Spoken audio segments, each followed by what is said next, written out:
Welcome! I'm Bev Adams. I'm an independent demonstrator with Stampin' Up! This is the card I'd like to show you today. Perhaps you do not have a lot of stamps in your collection, but if you have rooted in nature, you have a wonderful stamp set that can be useful for many occasions, and that's what I used for this poinsettia, these leaves. I also use Star of Light for the greeting. My card base is real red. It's your basic 5.5 by 8.5, scored at 4 1/4. I have a piece of Under the Mistletoe Designer Series paper that's 5 1/4 by 4. A piece of Whispered White for the inside that's the same 5 1/4 by 4. And I have a square of Whisper White. This is 2 3/4 by 2 3/4. I have a scrap of Whisper White that's 1/2 inch by at least 3 inches. I'm using some of the Real Red 1/4 inch solid ribbon, and I'm using some of the red rhinestone gems.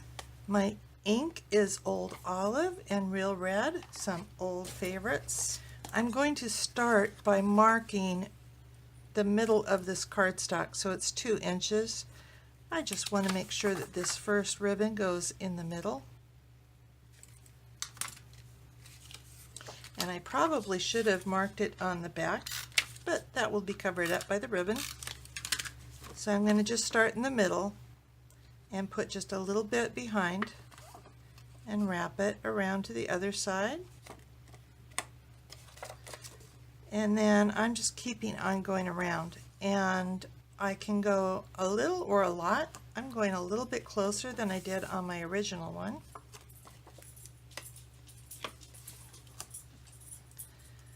And this one needs to be about the same. And I'm ready to adhere this to my card front.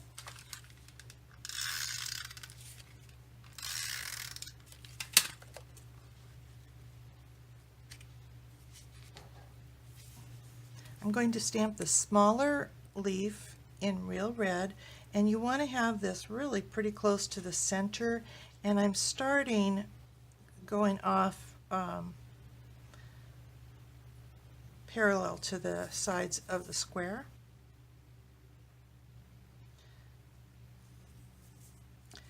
And then kind of dividing this into thirds, almost overlapping a little bit. Totally okay if you overlap.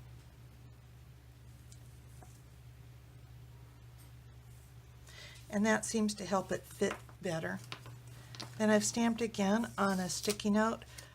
Just a handy hint, I love the sticky notes that are almost all sticky on the back. Real helpful. And you want to cut this inside the stamped edge a little bit. We're going to use this as a mask.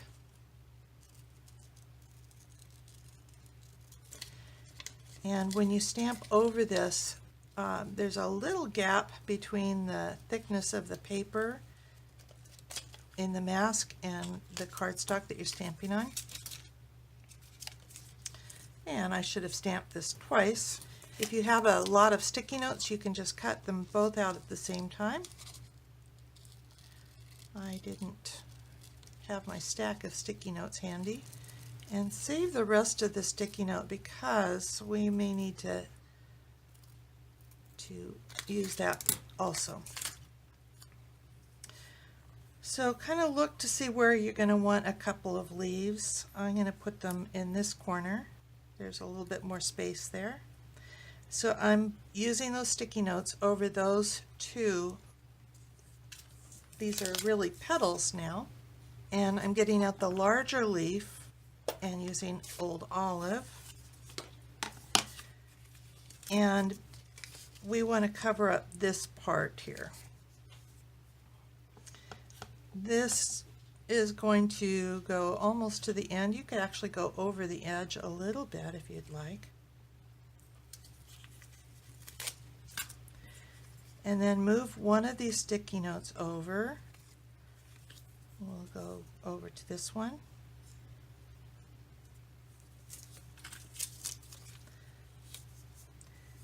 Stamp again here. So we're going to the opposite side now. You could go every other one, but it's kind of nice to switch it up a little bit. So then we'll bring back our middle mask again.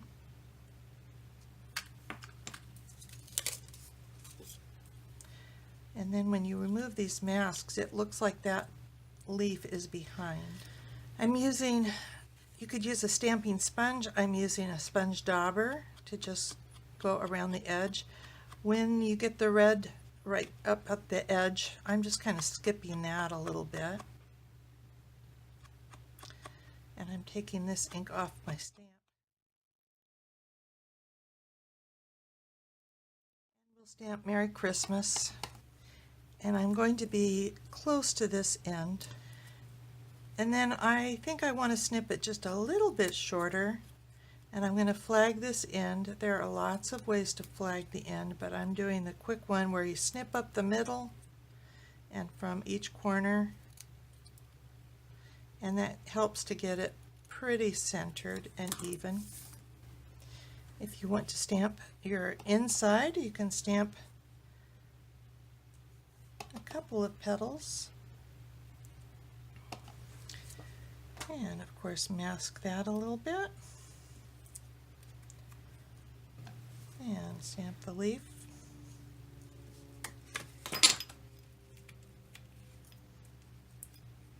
Just as a suggestion, and you could do the same thing on your envelope if you'd like. Then we just need to put it together. Some dimensionals. You might want to put one in the middle.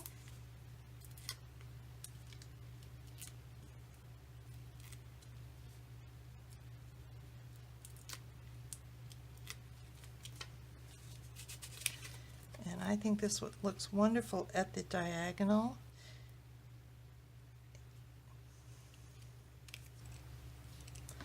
The Take Your Pick tool is wonderful for rhinestones. And I'm just putting probably 9 or so, just putting a cluster of rhinestones around the middle.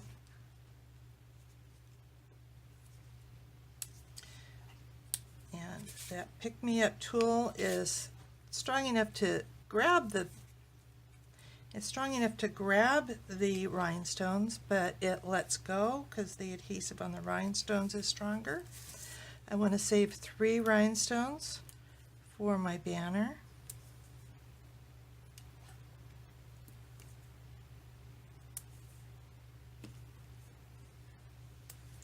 And I didn't get those quite lined up.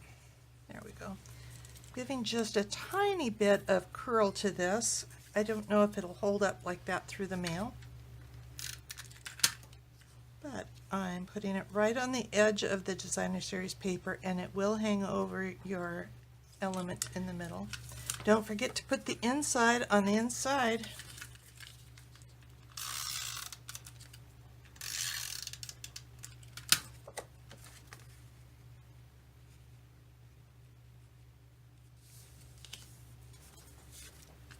This is a great project if you're just getting started. It's quick and easy, and the colors are all real basic colors that will be around for a long time, I think.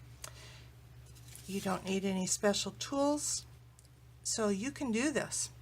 If you follow this link on the video or in the YouTube description below, I'll have free detailed directions for this project and product links.